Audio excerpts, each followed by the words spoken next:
मैं तुम्हें खरीद रहा हूं पूरे 1 महीने के लिए। विराट सिंघानिया की आवाज में वही ठंडा अहंकार था जिसने कभी माया का दिल तोड़ा था। उसके करीब खड़ी माया ने गुस्से से उसकी ओर देखा।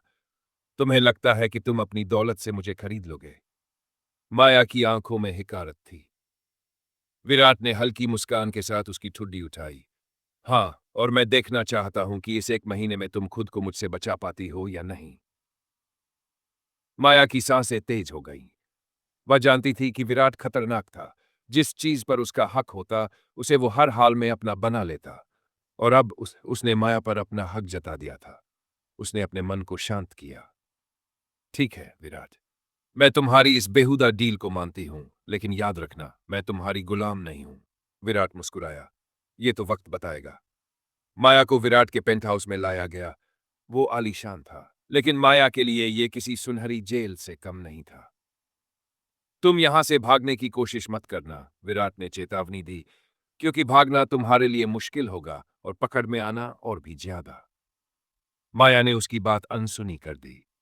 वह 1 महीने तक यहां रहेगी, लेकिन अपनी शर्तों पर। पहले दिन ही उसने विराट को नजरअंदाज करना शुरू कर दिया। वह उसके दिए गए कपड़े पहनने से इनकार कर देती, उसकी बनाई गई हर सीमा को तोड़ने की कोशिश करती।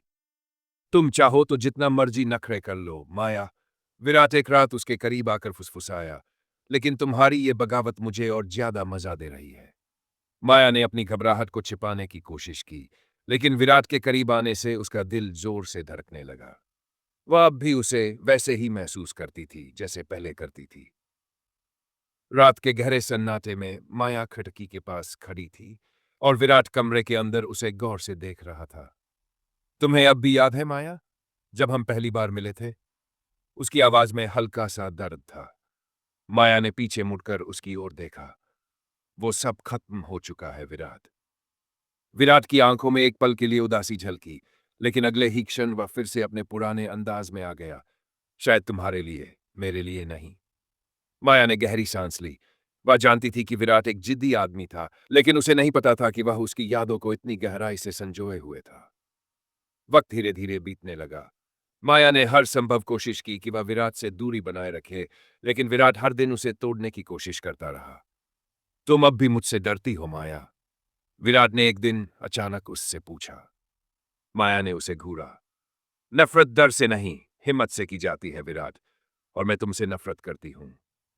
विराट मुस्कुराया, लेकिन उसकी मुस्कान में एक अलग ही एहसास था।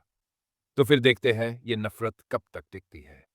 एक रात जब माया अकेले बालकनी में खड़ी थी, विराट चुपचाप उसके पास आकर खड़ा हो गया।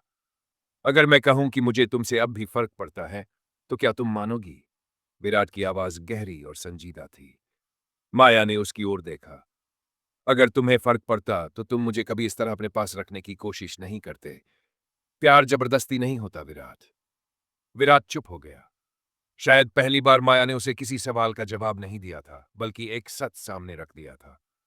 महीना धीरे धीरे खत्म होने को आया और माया को एहसास हुआ कि विराट अब पहले जैसा नहीं रहा। वह बदल रहा था, धीरे धीरे। एक दिन जब माया जाने के लिए तैयार थी, विराट ने उसका हाथ पकड़ लिया। क्या तुम सच में जाना चाहती हो? उसकी आंखों में सवाल था। माया ने उसकी ओर देखा। तुम्हें क्या लगता है? विराट ने गहरी सांस ली और पीछे हट गया। अगर तुम्हें जाना है तो जाओ, मैं तुम्हें जबरदस्ती रोकूंगा नहीं। माया को यकीन नहीं हुआ कि विराट इतनी आसानी से हार मान जाएगा।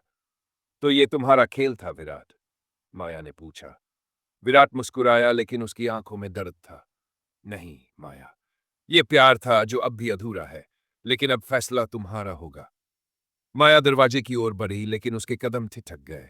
उसने पलटकर विराट को देखा, जो अब भी वहीं खड़ा था, आंखों में इंतजार लिए। क्या तुम सच में बदल चुके हो? माया ने धीमे स्वर में पूछा। विराट ने सिर झुका लिया। शायद, लेकिन अगर तुम चाहो तो तुम देख सकती हो। माया के दिल में एक हलचल हुई। उसने गहरी सांस ली और कुछ कदम पीछे हटकर विराट के करीब आ गई। शायद एक मौका दिया जा सकता है, माया ने हल्की मुस्कान के साथ कहा। विराट की आंखों में पहली बार सुकून की झलक आई। शायद ये 1 महीने की सजा नहीं थी, बल्कि एक नया मौका था। माया मुस्कुराई। और फिर उस अधूरी कहानी को एक नई शुरुआत मिल गई। इस बार प्यार से, जबरदस्ती से नहीं।